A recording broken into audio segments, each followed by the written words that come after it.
What's going on, everyone? Kevin Wagstaff here with Spectora Spotlight. This week, I am super excited for this one. We have Joey Donofrio on the podcast, and we broke this up into two episodes because he is owner of one of the biggest inspection firms in the country and just has so much energy and knowledge. So we broke the first half up to be mostly single inspector or small multi-inspector focused, and the second episode geared more towards the big multis and kind of the problems they face at scale. Joey is a very accessible, open individual, so I recommend everyone reach out to him if you have questions. He's someone everyone can learn from, but I hope you enjoy this episode with Joey Donofrio. Joey, what's going on, man? How you been?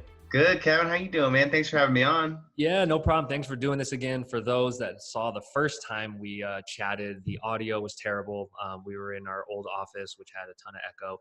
So we thought we'd do it again. So thanks for taking the time again. I know you're a busy man. Yeah, definitely.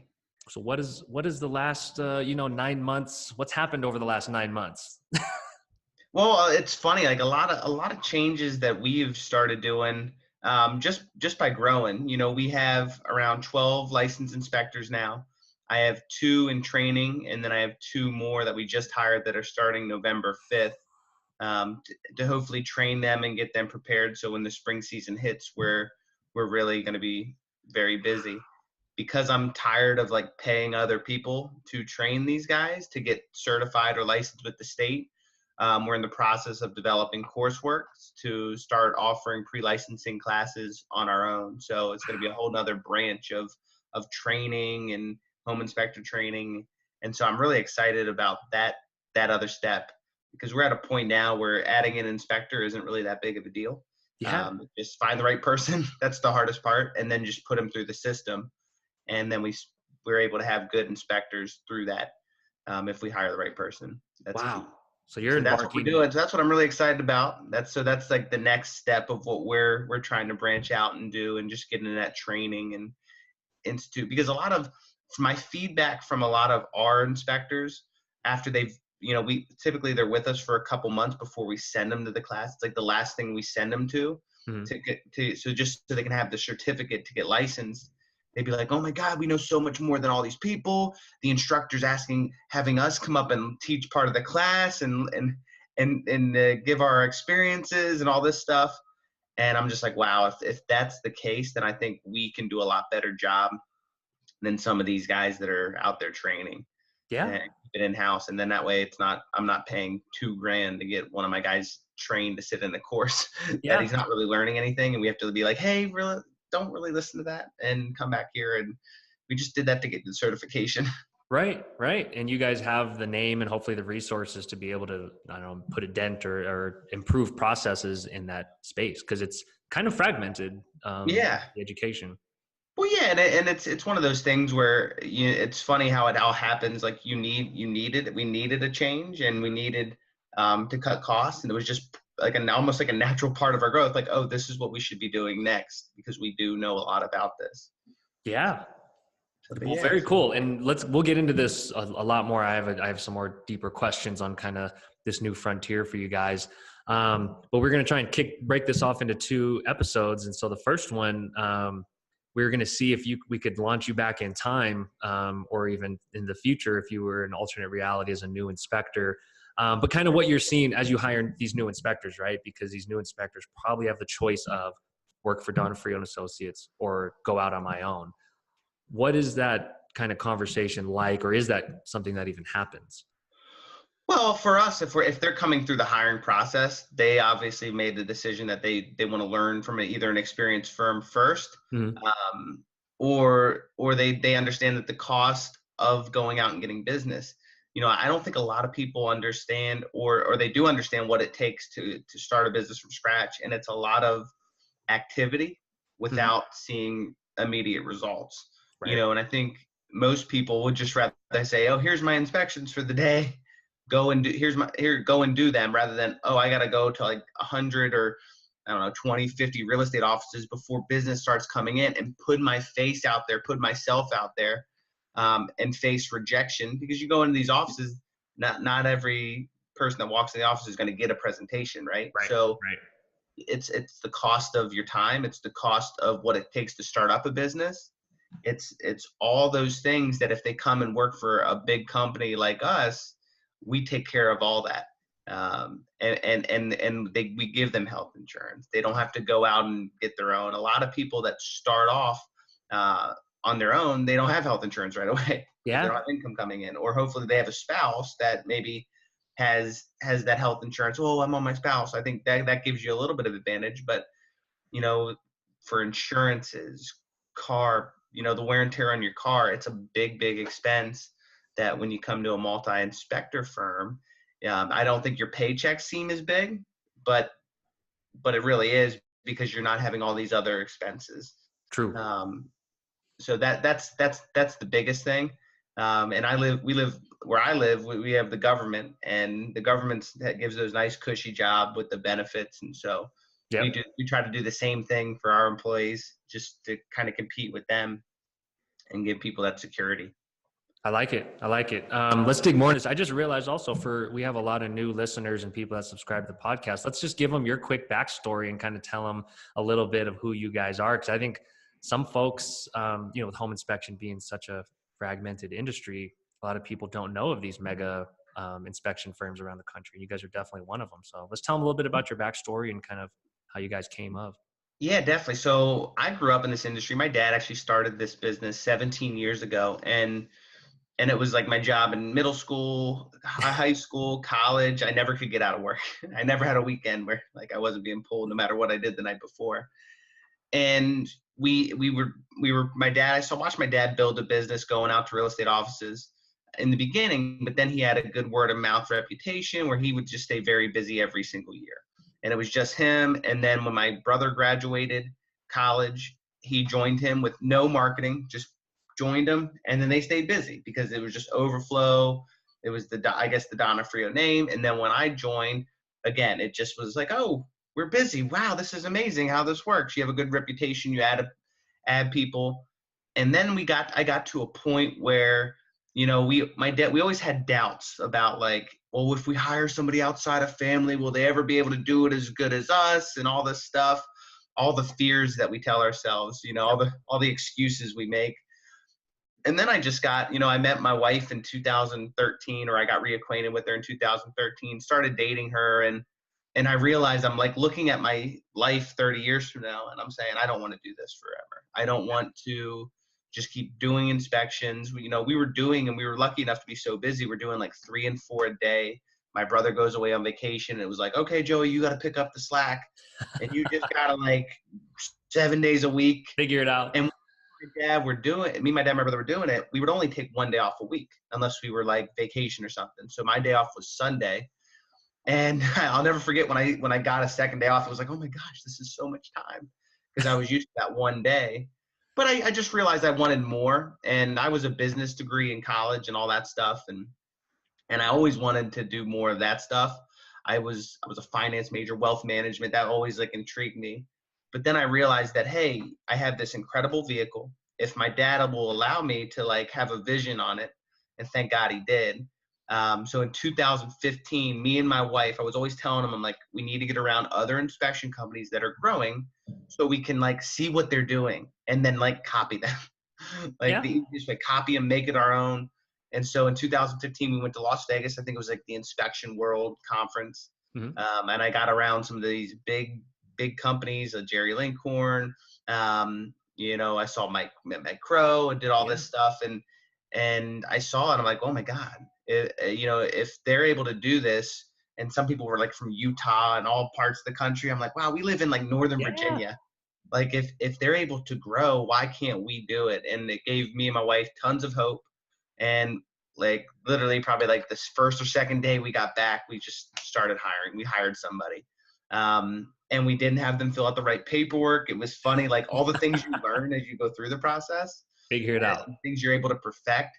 And so we just started growing, and it was good for the first couple hires. And then we realized, okay, now if we're going to keep growing, we need a system in place or a process in place to get new business, to market. And so then we just started realize, okay, now we have to go out and be visible to realtor. We need to start making videos on Facebook, doing all that stuff, putting ourselves out there, doing office presentations again. All these things need to be done. And so we kind of restarted like if we were starting from scratch to get Yeah. new business. And now I mainly do office presentations. I have two marketers that go out and their whole goal is to just get new business and get office presentations. I'm able to teach continuing education credits to realtors. So I teach a lot of classes. Most of my weeks, I'm teaching classes if I'm not doing an office presentation. I only do office presentations now if it's more than 15 realtors. So if they're guaranteeing 15 or more, I'll go. But if it's 15 or less, then my two marketers they'll do the presentation. And it's amazing. And how much it's grown and how much busier we are. Like, I'm always looking compared to last year to this year. And I'm Yep. like, Yep. as long as we're beating the weeks, that's the Yep. goal. Yep. And we are. And so that's key. If, even if you're a single man shop and you're a double man or whatever, you have three and you just think, oh, well, we just stay busy. There's a rule that you're either growing or dying. And if you're not growing and you're not going out and getting new realtors and you're not keeping track of the new realtors you're bringing on, then you're dying. Because all that needs to happen is a recession, a downturn in the economy, any one of those things, you're out of business or you're firing people and you're going back to the single, then you're starting from scratch again. I read a book, I think it was a Brian Buffini book, The Biz and Small Business or something, and it was talking about that. And I read it and I'm like, hiring another marketing person, boom. Yeah. And really it's been amazing to have that person. I mean, it's just been incredible. Like it's like you duplicate in that area where they're going and they're at events and meeting people. And again, you hire the right person and it makes your life a lot easier. They take ownership over it. You treat them well. That's all the key. But so that's where we are. So now we went from 3 of us in 2015. I believe we were doing like just under $1 million in revenue, maybe a little less than, 700,000, 800,000. And now this year we're going to be right around 2.7, 2.8. So right around 3 million. We're going to do just under 5,000 inspections. We'll be right around 40 or 45 to 47. I need to check the numbers. And then next year we'll be over 5,000 if we keep it at the rate that we're going, and we'll be over 3 million. So Amazing. that's cool. That's really cool to see. Yeah, exactly. I mean, congratulations, unreal. And I wanted you to share that again. I know the story, but to hear it again, and for all these new listeners to understand just how much you guys have accomplished in a short amount of time. Like, it's insane. Yeah. I think what most people, they don't realize is they want to get things perfect. And I was so thankful for my dad because he just took his hands off. And for a business owner, somebody that has invested so much into it. And again, he never had a vision to grow it. He just was doing it for income. For him to just give me like kind of full access and say, hey, if you want to do this, you do it, full reins, is huge. And I think that's what holds people back is, one, they're not taking action, and two, they're holding on too tight. If you have to micromanage people and you have to micromanage your employees, either you didn't hire the right person or you didn't train them properly.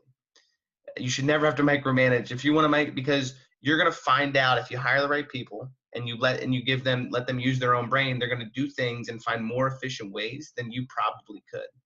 Yeah. Then you're not capable, then you don't have the capacity to do it. Everybody's brain works differently and they all have a uniqueness to them and they bring a whole nother value. Like we're putting this coursework together and I'm blown away every time I get a slide. Like after I put the content and I have my team put it in like a slide format, I'm like, oh my gosh, this looks amazing. I never do something like this. Like, you hired the right people. Yeah, it's crazy. I'm like, this is amazing. So yeah, amazing stuff. Let's go back to those early days. So you just glossed over an amazing thing when you said, oh yeah, my dad's business, he just kept growing it year after, those early years. Does he ever talk about what was attributed to that growth when it was just him and your brother? Like what helped them keep that reputation? Well, so I don't think my dad was really growing in the early years so my dad started in 2001. My brother didn't start doing inspections full time probably till like 2006, 2007. Okay. So it was just him earning an income. So how did he even earn an income and maintain those agents? He just was if you ever meet my dad, he's just a great personality. And this is why I always tell people, if you get people to like you, they're less likely to complain about you than rather doing a great inspection. I think Huge my dad's a lesson. great inspector, but it was more his personality than anything else. Yeah. And so I think that's what he was able to maintain. He understood. He was a business guy, so he had started a couple business, so he just understood customer service. He understood who we're working for. Like, yeah, Mhm. we're working for the client, but really we need to make the agent happy. So he was Right. really great at satisfying the agent's needs and wants, so the deal could go through, and then the clients, they could move forward. And he Yeah. wasn't a deal killer. He wasn't an alarmist. Home inspectors really shouldn't be giving their opinions on inspections. They need to be stating the facts and give people information, and then they can make an informative decision. I can't make a decision for somebody. Right. I don't know their finances. I don't know their, what home they can afford, all this stuff. So it's not up to me to make that decision. It's like if somebody wants to, Joey, should I get a radon? Well, here are the facts. 30% of homes with below ground basements have levels above 4.0. You give them the facts and you say, and now it's up to you if you want to get a radon test. Right. And they tell you, no, I don't want to. Oh yeah, you know what? That makes sense. We need to get it. And it's the same thing when you're home inspecting. You should never be influencing with your opinions the nature of the deal. And I think my dad was really great at that. Yeah. And he had just a great following. People loved him. He told jokes. He's just a personality. And I think that's what sustained his growth. He wasn't perfect. He made mistakes. People complained at Yeah. times. Um, Is that something, and that's what a lot of times I see guys coming into the industry, going out. I see companies grow, in our time. Is that something that can be taught? Is that something you're going to try to implement with, the stuff you're creating with the educational stuff? Can you teach likability and customer service? Like it's always an interesting concept. yeah, I think anybody can learn how to be more likable Be in more customer relatable. service. Yeah. Yeah. Now I can't change people's attitude. I mean, I can try to influence people's attitude. So, when you're hiring people, you're looking, hey, are they happy? Are they smiling? Right. If you're at a restaurant or however you do your interview, are they saying thank you after they order something? Are they saying please, Oh, proper manners? yeah. I'm big on that. I think if customer service is key, and I have every interview that I do, I always at least get to touch the interview on the end. I'm brought in after Mhm. they go through a certain number of stages through our interview process. And I ask them, I say, hey, customer service is huge. I explain the importance of it. And sometimes you're going to deal with these bad customers that are going to be over your shoulder. They're going to be asking questions. They're going to be annoying. They're going to drive you crazy. And give me an experience in your work, your work arena that you've worked, where you've taken one of those customers, maybe a bad situation. It doesn't necessarily have to be, building related or home inspection. It could be any industry where you had to deal with a difficult customer, and walk me through the steps from when they started being difficult and how you reacted and what did you do to ease the situation. And I love hearing people's response to that. That to me tells me a lot about somebody, and that's a big question That's a for me. huge question. Is I the love it. customer service. It's not the easy customers that we need to be satisfied. It's those, even though they're the 5 or 10 percenters that we're dealing with, those are the difficult ones. And so how do you deal with the difficult ones, is key for me. So Yeah. And I mean, that's a question I think every home inspector, anyone in any business should be asking themselves weekly, daily, monthly, whatever it is, of how do I handle, what's my customer service experience like, right? I don't yeah, think oh enough yeah. inspectors think about that. No, I don't. I think a lot of new inspectors, they're so focused on doing a good inspection for the client, and they don't. Sometimes I'm on inspection groups, so are you, and I see some of these things that come through, and I'm like, oh my god, there's no business sense, and they're so focused on the inspection that they lose focus of all the other areas, the areas that are going to actually keep giving them inspections and getting them business. And that's You know, humans, the yeah, human. what, yeah. So what I would tell a new inspector who's just starting out, you need to get your inspections to 2 to 3 hours, and you need to be positive. You need to please both the realtor and the client. Understand that the real estate agent is a representative of the buyer. The buyer has signed away saying they're representing me. So they're both really your client. If you want to True. be Very literal, true. I mean, they're both your client. They're You have to think representing. of it that way. Yep. And you need to balance. I'm not telling you to lie, cheat, steal on home inspections, but if we're being realistic, 95% of everything we're finding on home inspections is manageable stuff. Yep. And we're not supposed to be blowing things out of proportion and getting crazy. And I think at the end of the day, our goal was to make the agent happy and make their clients happy. After the inspection, I want those clients to use that agent again on the next deal. And I want them to say, wow, that home inspection company was so great. We want to bring them in for our home inspection. Even when things don't go well. Sometimes it does go well, but how you handle situations tells a lot about people. And I love when we handle a situation where things don't go well and they're like, oh, wow, because you did it like that, we're definitely going to use you on the next inspection. That's the end goal. And if you keep that in mind, I think you'll be very successful. Now, if you're trying to grow, and I was thinking about this, you have to do something, anything that, if you're doing 4 and 5 hour inspections, you're going to duplicate 4 and 5 hour inspections. Right. So if you're struggling, because I see them on the inspection groups, if you're struggling and you're doing a 4 and 5 hour inspection, number one, get with people and talk with them about their process of how they are doing it in 2 to 3 hours. Right. There's always outliers that are going to take 3.5, 4 hours, but those better be big homes or a lot of issues or first-time home buyers that are asking a lot of questions. Right. Get it to 2 to 3 hours. And then once you do that, now you have an inspection process that can be duplicatable and efficient. And now then you have to start, because anything you do is going to be duplicated. How you're answering the phones, how you're doing all that. You're going to have to train somebody to do that. Yep. And then if you keep growing, then you're going to have to duplicate that process. So the first time you do it, it's hard, but as you grow, make sure you're documenting everything. But that's what I would tell a first-time inspector. Get it down to 2 to 3 hours. Have an inspection process that's duplicatable. And then now you have, now you can begin to hiring inspectors and doing all that. Yeah. Stuff. It's one part of it. I love the first step, because you're right. If you're spending multiple hours at home after the report, it's part of the reason why we've seen growth is that guys are moving on, because they're getting that inspection time down, and that's a very real thing. I think the problem is a lot of inspectors have trouble breaking their habits. They have trouble trying something new, thinking about it a different way, and they get in their own way. And those are some of the ones that I think stop themselves from doing the 2 to 3 hour inspections. Yeah, definitely. And anytime, if you want to grow, and you're an inspector and you're doing 500 inspections a year, you're at a point where you can grow. Yeah. But you're going to have to take some steps back to move forward, because you have to start working on your business. And unless you're doing those in off hours and all that stuff, you're going to have to start doing less inspections so you can have those hours in your day to plan to start growing, to hire a new person. That's one of the things that killed me. I don't have time to hire anybody. I don't have time to do this stuff.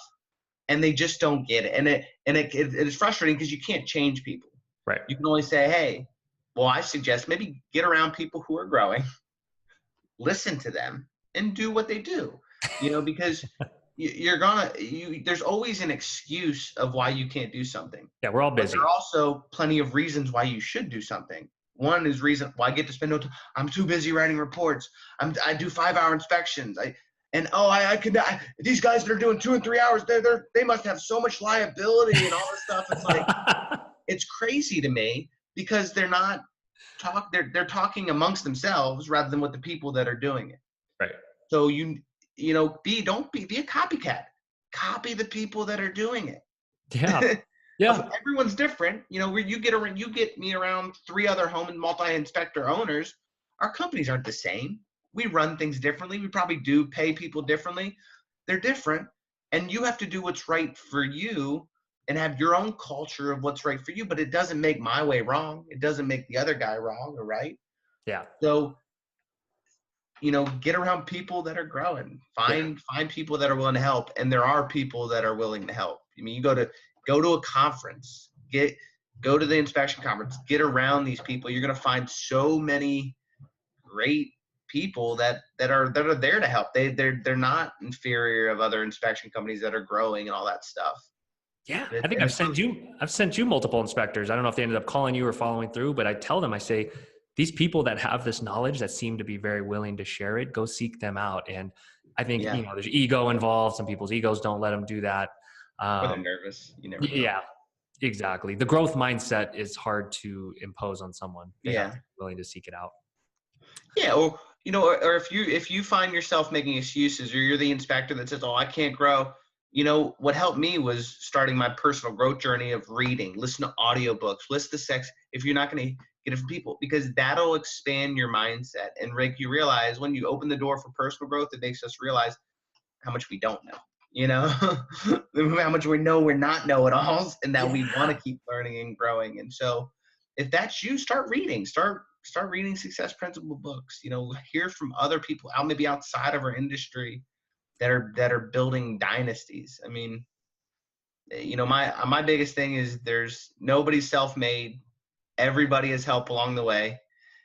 People that I think when you look on a Forbes list, you see self-made, it's the biggest lie in the world. And it cheats people out of opportunity, and it makes people inferior to go out and chase their dreams. We all need help along the way.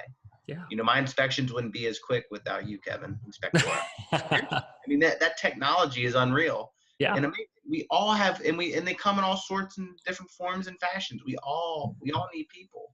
Yeah. And I said, oh yeah, it was all me. Then my wife would smack the shit out of me, because she helped me just as much as my vision was. There was so much support, and you need a team of people to help you and push you and rally you, and you need that. You just need it. And you're a voracious reader. That's one thing I love about you, is that you keep that beginner mindset, that you have more to learn, and you look outside of the home inspection industry, because there's this huge world around us of successful companies that are growing, but it's like an echo chamber with a lot of inspectors. And so we're going to link to a list of all of your favorite books, podcasts, shows in the description of this, because I think a lot of people can learn from the things you've read, because even just you telling me what you've read in the past, it's definitely something everyone should be jumping on and like finding these sources of inspiration. No, yeah, definitely. I mean, always be growing. And as a leader, I feel like if I'm not growing as a leader, well, the organization's only going to be as strong as its leader. Mm-hmm. And so I have to always make sure I'm evolving, growing as a person. Now, if I want to keep growing my company, if I don't want to grow my company, then bye-bye, right? But then that's going to go downhill, and then I risk losing it all. So you always have to just keep growing, keep reading, keep gaining knowledge, keep going to inspection conferences, going to business conferences. Things always change. Nothing maintains the same. And we live in such a fast-paced world now that things are going to change yearly, not just every 5 years, every 10 years. No, every year things are changing. And so I feel like it's my responsibility to always make sure I'm growing myself to better lead people, because I'm not a perfect leader. No one's perfect. But I'm growing, and that's one thing my team can count on, is that I'm always going to be growing, always evolving, and finding the best ways to grow. One of the books I'm reading right now, Extreme Ownership, talks about taking ownership over your whole organization, over everybody's decisions and everything. And it's written by a Navy SEAL. The Navy SEAL, he was responsible for a blue on blue, and that's when friendly fire, people on the same team attack each other or whatever. He was the commanding officer. And he said, I got done this. We had a blue on blue. I was so devastated. I couldn't believe what happened. There's people injured. A Navy SEAL's face got all messed up. And he goes, I knew there would be questions. I had to write out the whole scenario and figure who was responsible. He goes, I couldn't figure out who was responsible. And then I realized I'm the one that's responsible. It was me. It was me. I'm the commanding officer. I'm responsible. I might not have started it, but I didn't make it clear enough. And I used that in a meeting. We had an issue. We were rolling out a program within our company, and one person was really upset or voiced his opinion in a negative way at our meeting. And I'm like, oh, he's such a jerk. I can't believe him. He just has such a crappy attitude. And I realized something by reading this book. It was my fault that I didn't express what was going on clearly enough, because I knew why we were doing it. He did not. And I need to be more transparent with what I'm bringing down. So even the lowest person, or like every person, understands it. And if I can't make it simple and transparent for somebody who doesn't get it, then I'm not doing a good job as a leader. And so we had a meeting. I apologized for not being transparent, and said, hey, going forward, I'm going to be more transparent. Why we're doing something. Leadership. Because I'm not doing anything to screw people, take advantage of people. And I think that's what was being interpreted. Like, oh, they're just taking advantage of da da da da da. And no, I want to grow. I want more opportunity for the guys. I want to promote more people. I want to do all those things. Yeah. My intentions are really good. They're not like that, and it wasn't explained properly. So I learned that from a book. I'm actually still listening to, reading. Um, yeah, so it's great. You have to keep growing, keep reading. I want to go back to something you touched on earlier about not making sure things are perfect, because I think this is a big difference between, say, a business major like you or I and someone that came up from the trades, like a plumber, a handyman, construction, right? They're focused on defects and what's wrong. And that's what holds inspectors back mindset wise sometimes. So I want to see what you would tell someone, or if you hired someone that doesn't have that business background or that growth mindset of just leap and you'll figure it out. I think it holds a lot of inspectors back. So like, what would you say to the new inspector that has a hard time just not waiting till things are perfect, or waiting till things are perfect to grow? So when we hire inspectors, I always tell them, I say, you're never going to be 100% ready. No one ever is, and you just have to take. And we're going to put you out there, and you're going to learn on the fly. That's the best way to do things. Yep. And that's when we started growing. We learned so much on the fly of things that needed to be improved, right on process, and we had to. Then there was a sense of urgency to do it because we were like in it. But now it's like seamless. So for those people that are scared to grow, you're never going to be perfect. I think action is key. So you always, with whatever you're doing, you have to start taking action towards growing. If you want to grow, start not yesterday, not tomorrow, not the next day. Start today on taking action to grow. Because once you start moving the wheels, it's going to happen. If you try to get everything perfect or try to get all the information properly, you're going to paralyze yourself into not even taking action. And then a month's going to go by, and then 2 months is going to go by, and then excuses are going to roll in. You just have to take action. When me and Stephanie got back from that conference, we were like, boom. I was like so fired up, and I took action. What action? What were some of those actions? Just started hiring people. I mean, I just like, boom, hire. We implemented a call center to answer our phone calls and all this stuff. And the call center was great, but then I learned, hey, I'm not in control of the customer service that's being provided. So I learned, okay, boom, it helped us in the short term, but it wasn't part of the long term. And so we started hiring transaction coordinators or schedulers for our business, and that's how we kind of did. I mean, and then you just evolve. And then I remember if I showed you like somebody's first payment plan, it was ridiculous. Now it's like detailed. Didn't have any job descriptions. Now I have like job descriptions for every position because I needed the people to write them, right? Yeah. So I hired a good team of people that was able to help me and lay it out and walk us through it all. And I mean, it's just crazy. Now it's like it's insane. Did you ever get ahead of the hiring in terms of like, because I know every single inspector is like, oh, I'm busy, I'm making money, I don't want to overhire too fast and then not be able to pay them or have the job. Like, at what point did you say, okay, they have X amount of months of runway that I can pay them, and then I'll go backfill the business in? Like, what was that thought process like?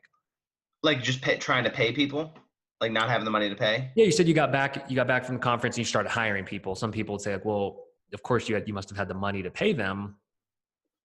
But how does that thought process we pay like a base for training. And so I think how we did it was we realized like as business owners, we needed to so we restructured our payment process so we could have money in the bank. So like, I think we're like a single man shop. They might not have a business account. Mm-hmm. They might just have their personal account where the money just comes and then it goes. Right. So I would say the first thing you need to do is start paying yourself a salary. You need to have your money that comes in, business growth money, or 1/3 for business growth, and then one third in a business savings. Okay. Or for marketing material or expenses. You need to separate your money. Yeah. I think that's if you're having trouble doing that and finding, because if you don't have good financial practice, if you don't have it separated out and all that stuff, and money comes into your personal account and it just leaves. Yep. That's really scary, especially when you start hiring people. So get yourself on a salary as a business owner, start funneling part of your income away to grow, and then that money can be used for growth. Yep. We were really so busy that the help that we adding another person, it really didn't take away from Yeah. our finances, because we just had the volume. And so adding someone, it was actually nice to have somebody, once you got them up and running, helping you on the inspection. Yeah. You hired late then. Made the inspection a little bit quicker as you're training them. But yeah, the first hire we had, it was actually an old buddy not a buddy, but he was somebody I knew from college. I met him at a gym, and he was like in between jobs, and he was like, I was like, hey, what about, maybe you should try home inspections. He was having trouble getting a job in his area. Went on a ride along with me. He was like, I could do this. And so boom, we went on a ride along, and it was something that he could do. Hired him, put a payment structure together. Again, it was my first time doing this, so it was a little different. And Hey. but hey, that's what we did. But for those of you that are growing, there are tons of one thing I didn't do is I didn't discuss growth with other multi-inspector firms on how they pay people, and I think that'll save you a lot of money. Yep. Talking with them, so you're not overpaying somebody and you're not necessarily underpaying somebody, so you can be profitable off those inspectors. Yep. Because that's key. And then use that money, whatever your mission is, whatever your goal is, how big of a company you want, you need to use that. That's not profit, it's revenue that person's making, and then you need to invest back in your business to grow it to whatever you envision. So everybody's mission's different, everybody's vision's different, and you just have to know what's right for you. Like it. Say Joey Donofrio gets kicked out on the street by your dad, brothers, exiled from everybody, and you're starting a home inspection company on the other side of the country. 2019 is your launch date. What would you do? Awesome. I would do everything that I do. I mean, I would go to real estate offices. And it's funny, like, yes, it's because one of my college buddies, he's in the financial world, and he does mortgages, and his company is small and they specialize in flips. And so I'll take the same advice that I gave him. You need to make a list of every real estate brokerage in your area, and you need to buy candy, spend your own money, spend the company money, see if they can give you money, and go in with the whole goal of getting in front of those agents and presenting your services. What do I say? You need to figure out what the value is that you can bring to the table through your inspections, what makes you different, what makes you unique, and bring that up. And you use those keys on your inspection topics. When I'm doing a presentation in front of a realtor, it is so like seamless. It's not long. But people are like, oh my God, they do all this. Oh my God. I talk about customer service. That's probably my biggest thing. I make one guarantee during my presentation. I guarantee one thing to them. If you use me long enough, I will make a mistake. We will make a mistake. Love it. That's my guarantee. So I'm real with them. I say it's not if a home inspector is going to make a mistake, it's when. Mm-hmm. But you don't need people in your corner when things are going well. You need people in your corner when things don't go well. Character is so hard to judge when things are going well for people, but you throw adversity at somebody and true colors tend to shine. That's what I say on my presentation. Oh, I love it. That's gold. That's so real. Then I give examples of a bad situation that happened on an inspection and how we made it right and satisfied the client. And I think that's being real. Most people think they got to get up and tell people how perfect they are. And, oh, we're the best. I never make mistakes. You're lying. Everyone makes mistakes. Every realtor in that office has made mistakes. So have we. So that's exactly what I would do. I would harp on my customer service. I would say, hey, I'm going to be there to support you. And you have to do that. You can't just say something and not do it. You have to back it up. Right. But that's how I'd build it. If I moved out to the West Coast, that's exactly what I would do. I would go to real estate office after real estate office, doing those presentations. Once I got to I was doing like 200 or 300 inspections a year, I'd probably hire a marketing person right off the bat. Maybe, get somebody to help me with answering the phone calls. Because I know I wouldn't be able to keep up eventually, but I think I'd probably hire a marketing person before all that. And then I would just answer my own phone calls and try to return calls as fast as possible until I was doing 400, 500, 600. And then I, again, have the money. This is starting with no money, have the money to pay a TC that can then answer the phones, a scheduler that answers the phones for a certain time frame. and pay them hourly or pay them however, Yeah. I would pay them hourly because, I'd probably to start, and then I would switch him over to like salary. I would have got So when I walking started. into those offices, I'm guessing you're coming in smiling, shaking hands. You have maybe a branded polo on. Like there's a lot of intangibles and little things, right, that go into coming in and being likable. Yeah, it's just being professional. It's being friendly. It's I think read How to Win Friends and Influence People. We'll link to it. Ask the gatekeeper or the person questions about themselves. Oh, find something that looks good on them, that they dressed up. Oh my God, look at they're Yeah. beautiful. Oh, my wife would look great on them. You don't have to act like you're hitting on them, but Right. but those things, and that's how I would probably do it. And just say, hey, yeah, oh my God, I would love to come in and do a presentation. We're a unique we're the best home inspection in the California area. And I'd love to share how we could add value to the agents, because it's not about us. It's about adding value to them. We have some pretty unique stuff going on with our company. And I think your agents would benefit from me just giving them a quick little 5-10 minute overview of our company to add to the list of preferred home inspectors. And keep it simple. I think a lot of us overthink it. Yeah. And we have to be suave or perfect, and we don't. We just, again, Genuine. action. And what my marketing team is great at is when they get rejected, they still follow up and they still go after those offices. Just because they said no once, and my PJ makes a joke. She said, well, you're going to hear from me again. I'm going to come back. And eventually we get them. And so it's crazy. Be persistent. Just because you get rejected or they say no to a presentation or they don't call you for the presentation or whatever it is, keep them on your list and go back. Keep funneling, because they're going to say, wow, this guy is persistent. This girl's persistent. Wow. I mean, you might wow them into giving a presentation. So have your offices and your immediate whatever your territory wants to be. And I would just go every day to those offices. Boom, boom. Yep. And yeah, that's the organic way of building. And then, as you get money and start doing this, you can do online stuff, websites, all that stuff. But before all that, I think, if you don't have the funds, you need money coming in to do all that stuff. And I just want to highlight the personal relationship side. Most people don't know this, but my brother Mike, co-founder, counseling psychology major, so he's a great listener. And most home inspectors just love to talk at you for 45 minutes, right? Going into agents' offices, ask questions, learn about them. That makes them. You got to stroke that ego, right? You got to make them feel heard and actually listen. It's got to be genuine, right? Yeah. So exactly. You have to show people that you care about them.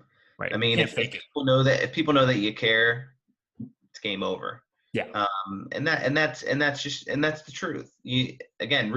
Read How to Win Friends and Influence People. It's an incredible book about building relationships. And sometimes I catch myself like, I'll be at the gym in the morning and I'll talk about how bad the workout was at CrossFit, and I realize like I'm telling them how bad my workout is rather than like them. I should be listening to them at times. You catch yourself. You're not perfect. Nobody is. But as long as you're aware of that, and you say, oh, well, what about you? Da, da, da, da. I always try to take the conversation off me if I possibly can, and put it back on them. Well, hey, how you been? Well, what are you doing to get bigger? What are you eating? Or how's business for you? What do you, boom. How is the real estate market? Simple. I mean, that's what you should ask every agent.